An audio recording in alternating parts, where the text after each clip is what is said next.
ಅಯೋಧ್ಯೆಯ ರಾಮ ಮಂದಿರದಲ್ಲಿ ಸೇವೆ ಮಾಡಿದ, ರಾಮ ಮಂದಿರಕ್ಕಾಗಿ ಸೇವೆ ಮಾಡಿದಂತಹ ಕರ್ನಾಟಕದ ಮಹನೀಯರನ್ನ ಸನ್ಮಾನಿಸಿ ಗೌರವಿಸುವಂತಹ ಒಂದು ಕ್ಷಣ ಈಗ. ಇದಕ್ಕಿಂತ ಒಂದು ಭಾಗ್ಯ ನಮಗೆ ಈ ಸಂದರ್ಭದಲ್ಲಿ ಮತ್ತೊಂದು ಸಿಗ್ಲಿಕ್ಕೆ ಸಾಧ್ಯವಾ? ಖಂಡಿತ ಇಲ್ಲ. ಅದನ್ನೇ ಈಗ ರಂಗನಾಥ್ ಸರ್ ಕೂಡ ಹೇಳ್ತಾ ಇದ್ದದ್ದು.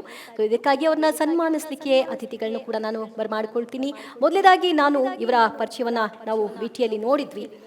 ಆದರೆ ಆಶ್ಚರ್ಯ ಅಂತಂದ್ರೆ ಶ್ರೀರಾಮನನ್ನೇ ಕಕ್ಷಿದಾರನನ್ನಾಗಿ ಮಾಡೋ ಮೂಲಕವಾಗಿ ರಾಮನಿಗೋಸ್ಕರ, ರಾಮ ತನಗೋಸ್ಕರ ಅಯೋಧ್ಯೆಯ ಜಾಗವನ್ನ ಪಡ್ಕೊಳ್ಳಿಕ್ಕೆ ಮುಂದಾಗ್ಲಿ ಅಂತ ಹೋರಾಟವನ್ನ ಮಾಡಿದಂತಹ ಶ್ರೀ KN ಭಟ್ ಸರ್ ಅವ್ರನ್ನ ನಾನು ವೇದಿಕೆ ಮೇಲೆ ಬರಮಾಡ್ಕೊಳ್ತೀನಿ. ರಾಮ ಜನ್ಮಭೂಮಿ ಪ್ರಕರಣವನ್ನ ಅಲಹಾಬಾದ್ ಹೈಕೋರ್ಟ್ನಲ್ಲಿ ಸುಮಾರು 3 ವರ್ಷಗಳ ಕಾಲ ನಿರ್ವಹಣೆ ಮಾಡಿ ಮತ್ತು ಭಗವಾನ್ ಶ್ರೀರಾಮನನ್ನೇ ಕಕ್ಷಿದಾರನನ್ನಾಗಿ ಮಾಡಿ ಶ್ರೀರಾಮನ ಪರವಾಗಿ ವಾದವನ್ನ ಮಂಡನೆ ಮಾಡಿ ಅದಕ್ಕೆ ಬೇಕಾಗಿರ್ತಕ್ಕಂತಹ ಎಲ್ಲ ಸಾಕ್ಷ್ಯಗಳನ್ನು ಸಂಗ್ರಹ ಮಾಡಿ ಇಷ್ಟು ಹೋರಾಟಗಳಿಗೆ ಸಾಕ್ಷಿಯಾದವ್ರನ್ನ ಇವತ್ತು ನಾವು ಸನ್ಮಾನಿಸೋಣ. ಅವ್ರನ್ನ ವೇದಿಕೆ ಮೇಲೆ ಬರಮಾಡ್ಕೊಳ್ಳೋಣ.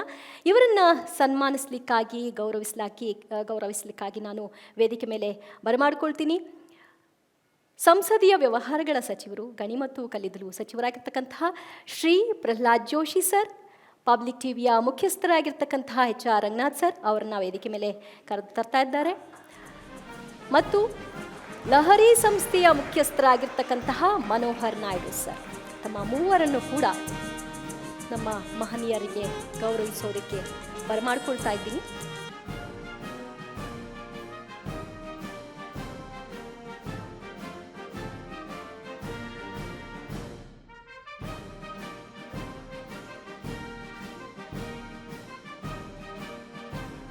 ಗೌರವಪೂರ್ವಕವಾಗಿ ಚಪ್ಪಾಳೆಯನ್ನು ನಾವು ತಕ್ಕ ಮೂಲಕವಾಗಿ ಈ ಖುಷಿಗೆ ನಮ್ಮನ್ನು ಕರೆದುಕೊಂಡು ಹೋಗಿರ್ತಕ್ಕಂತಹ ಶ್ರೀ KN ಭಟ್ ಸರ್ ಅವರಿಗೆ ಧನ್ಯವಾದವನ್ನು ಸಲ್ಲಿಕೆ ಮಾಡೋಣ.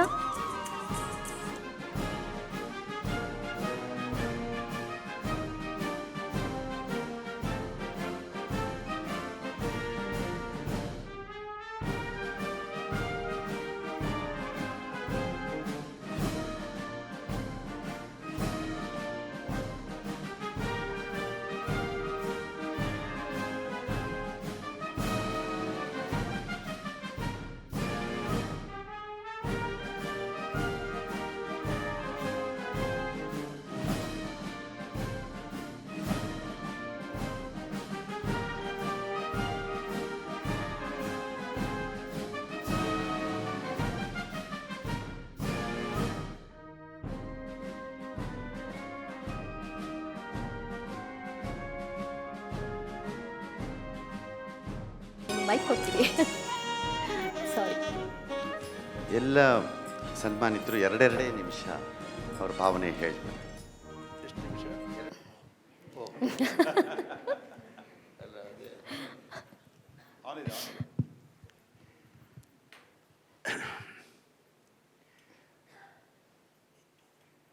ಸನ್ಮಾನ್ಯ ಜೋಶಿಯವರೇ, ರಂಗನಾಥ್ ಅವರೇ,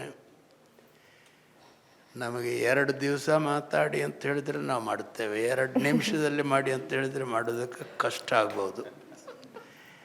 ರಂಗನಾಥನವರು ನಿನ್ನೆ ಟಿ ವಿಯಲ್ಲಿ ದ್ವಾದಶಿ ಅಂತ ಹಾಕಿದ್ರು. ನನಗೆ ಹಳೆ ನೆನಪು ಬಂತು. ಏಕಾದಶಿ ಆದಮೇಲೆ ದ್ವಾದಶಿ ಅಂದರೆ ತುಂಬ ಊಟ ಅಂತ, ಅದು ಅಂತ ತಿಳ್ಕೊಂಡು ಬಂದಿದ್ದೆ. ಪರವಾಗಿಲ್ಲ. ನಿಮ್ಮ ಚಾನಲ್ಲು ಮುಂದುವರಿಯುತ್ತಾ ಬರಲಿ. ಹುಟ್ಟುಹಬ್ಬದ ಶುಭಾಶಯಗಳು. ಎಲ್ಲ ಜರ್ನಲಿಸ್ಟ್ಗಳಿಗೂ ಮೂಲ ಮಂತ್ರ ಏನು ಅಂತ ಹೇಳಿದ್ರೆ, ಸತ್ಯಂ ಬ್ರೂಯಾತ್ ಪ್ರಿಯಂ ಬ್ರೂಯಾತ್ ನ ಬ್ರೂಯಾತ್ ಸತ್ಯಂ ಅಪ್ರಿಯಂ. ಅದನ್ನು ರಂಗನಾಥನವರು ಹೇಳಿದ್ದಾರೆ. ಅದೇ ರೀತಿ ನಡೀತಾ ಬಂದಿದ್ದೇವೆ ಅಂತ. ಸತ್ಯವನ್ನು ಹೇಳಬೇಕು, ಪ್ರಿಯವಾಗಿಯೂ ಹೇಳಬೇಕು, ಸತ್ಯವನ್ನು ಅಪ್ರಿಯವಾಗಿ ಹೇಳಬಾರ್ದು ಅಂತ. ಆ ಸಂದರ್ಭದಲ್ಲಿ ಇಲ್ಲಿ ನಡೀತಾ ಬನ್ನಿ. ನಿಮಗೆ ಅದೇ ಮೂಲ ಮಂತ್ರ ಅಂತ ನಾನು ಹೇಳಿಕೊಂಡು ನನ್ನ ಶುಭಾಶಯಗಳನ್ನು ಕೊಡ್ತಾ ಇದ್ದೇನೆ. ಇನ್ನು ಇಲ್ಲಿ ಬಂದು ಜಕಣಾಚಾರ್ಯವರ ಸಂಸ್ಕೃತಿ ಮತ್ತು ಕಲೆಯನ್ನು ಈ ದೇಶ ನಡೆಸುತ್ತಾ ಬರ್ತದೆ ಅಂತ ಹೇಳುವ ವಿಶ್ವಾಸವನ್ನು ತಂದುಕೊಟ್ಟಂಥ ಅರುಣ್ ಯೋಗಿರಾಜರವರೇ,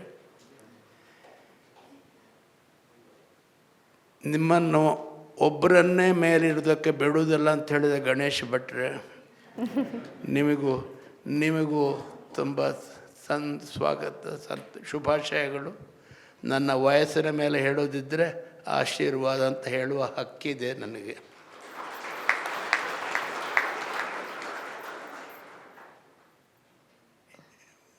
ಸೂಕ್ಷ್ಮವಾಗಿ ರಾಮನ ದಿನದಲ್ಲಿ 89ನೇ ಇಸವಿಯಲ್ಲಿ ಈ ವ್ಯಾಜ್ಯ ಶುರುವಾಯಿತು. 22 ಜನವರಿ 1924ರಲ್ಲಿ ಆದಂಥ ಕೆಲಸಕ್ಕೆ ತಳಹದಿ ಹಾಕಿದ್ದು 1989ರಲ್ಲಿ. ನಾನು ಆವಾಗ ಕೇಸಲ್ಲಿರಲಿಲ್ಲ. ಅಶೋಕ್ ಸಿಂಘಲ್ ಅವರು,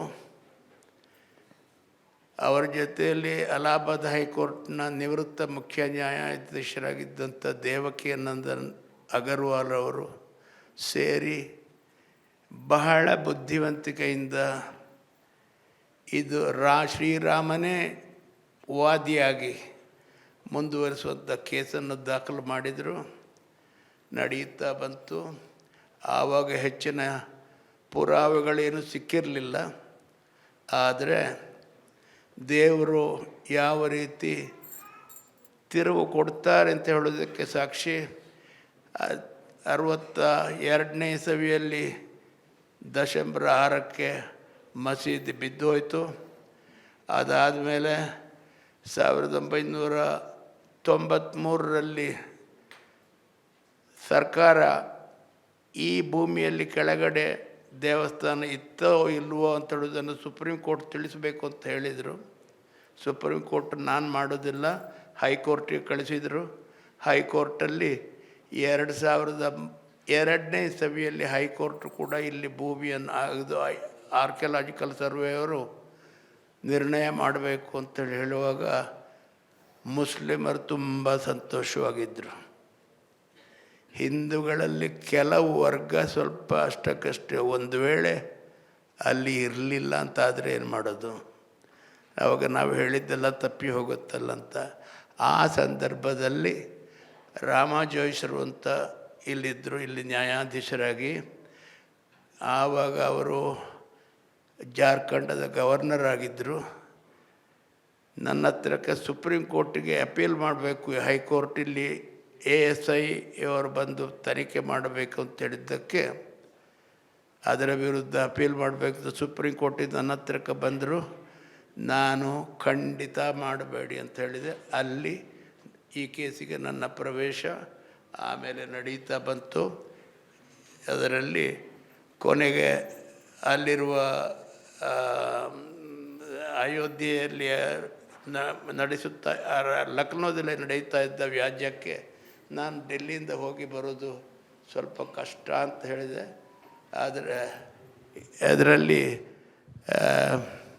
ರಾಮ ಜೋಯಿಸರೇ ಬಂದು ಹೇಳಿದರು. ನಾನು ಹೇಳಿದೆ, ಇದರಲ್ಲಿ ರಾಮನಿಗೆ ಪಟ್ಟಾಭಿಷೇಕ ಆಗುತ್ತೋ ಇಲ್ವೋ ಗೊತ್ತಿಲ್ಲ, ನನಗಂತೂ ವನವಾಸ ಖಂಡಿತ ಅಂತ ಹೇಳಿದೆ.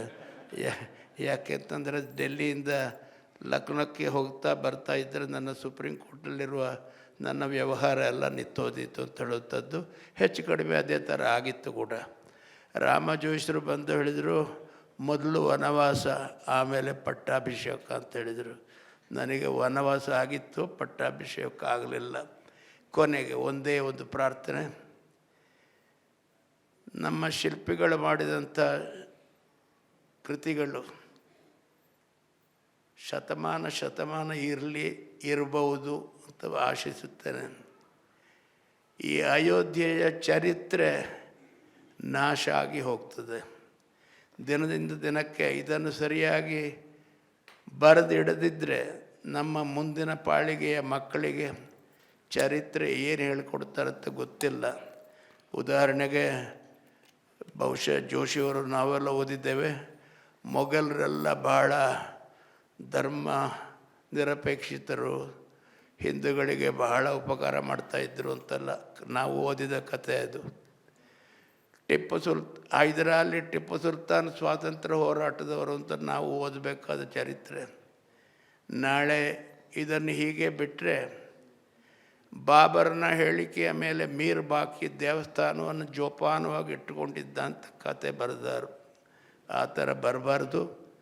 ಸರ್ಕಾರ ಇದನ್ನು ತಕ್ಕೊಂಡು ಕೆಲವರು ನನಗೆ ಎಷ್ಟು ಶಕ್ತಿ ಇಲ್ಲ, ಆದರೆ ಚಂಪತರಾಯಿಯವರು ಜೀವಂತವಾಗಿದ್ದಾರೆ. ಮದನ್ ಮೋಹನ್ ಪಾಂಡೆ ಅಂತ ಅಲ್ಲಿ ಫೈಸಾಬಾದಲ್ಲಿರುವ ಅಡ್ವೊಕೇಟು ಅವರು ಇದಾಗಿದ್ದಾರೆ. ಇನ್ನೂ ಎಷ್ಟೋ ಜನ ಇದ್ದಾರೆ. ಒಂದು ಸಮಿತಿ ಮಾಡಿ ಅಯೋಧ್ಯೆಯ ಕಥೆಯನ್ನು ಸಂಪೂರ್ಣ ಸತ್ಯಕ್ಕೆ ಸರಿಯಾಗಿ ಬರೆದು ಮುಂದಿನ ಜನಾಂಗಕ್ಕೆ ಕೊಡುವಾಗ ಆಗಬೇಕು ಅಂತ ಇದು ನನ್ನ ಆಶಯ. ಜೋಶಿಯವರು ಈ ಸರ್ಕಾರದಲ್ಲಿ ಕೆಲವೇ ದಿವಸ, ಮುಂದಿನ ಸರ್ಕಾರದಲ್ಲಿ ಅವರು ಬರ್ತಾರೆ.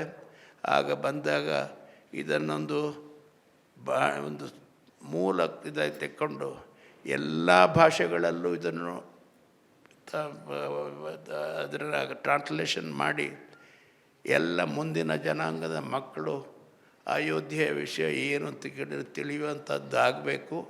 ಅದು ಮಾಡುವಂಥ ಕೆಲಸ ನಮಗಿವತ್ತು ಜೋಶಿಯವರು ಇಲ್ಲಿದ್ದಾಗ ಅವ್ರ ಹತ್ರ ಹೇಳಿ, ನನಗೆ ಈಗ ಶಕ್ತಿ ಇಲ್ಲ, ಅಲ್ಲದಿದ್ದರೆ ನಾನೇ ಶುರು ಮಾಡ್ತಿದ್ದೆ. ನನಗೇನು ಇದಕ್ಕೆ ದಕ್ಷಿಣೆ ಬೇಡ, ನಾನು ಏನು ಕೆಲಸ ಮಾಡಲಿಕ್ಕೆ ತಯಾರಾಗಿದ್ದೇನೆ. ಇದನ್ನು ಉಳಿಸ್ಕೊಂಡು ಬರಬೇಕು ಅಂತ ನನ್ನ ಪ್ರಾರ್ಥನೆ.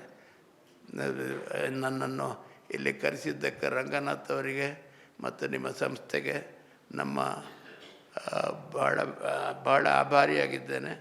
ಯಾಕೆಂದ್ರೆ ನಾನು ಕಳೆದ ಒಂದು 5 ವರ್ಷ 6 ವರ್ಷದಿಂದ ಅಜ್ಞಾತವಾಸದಲ್ಲೇ ಇದ್ದೇನೆ. ಎಲ್ಲಿಗೂ ಹೋಗೋದಕ್ಕೆ ಶಕ್ತಿ ಇಲ್ಲ. ನಡುವೆ ಕೊರೋನಾ ಬಂತು. ಅವ್ರು ಹೇಳಿದಾಗ ಕೊರೋನಾ ಬಂದು ನಮ್ಮ ಎಲ್ಲ ಜೀವನದ ದಾಟಿಯನ್ನೇ ಬದಲಿಸಿತು. ಅಂತೂ ಈಗ ಇಲ್ಲಿಗೆ ಕರೆಸಿದ್ದಕ್ಕೆ ಧನ್ಯವಾದಗಳು. Thank you.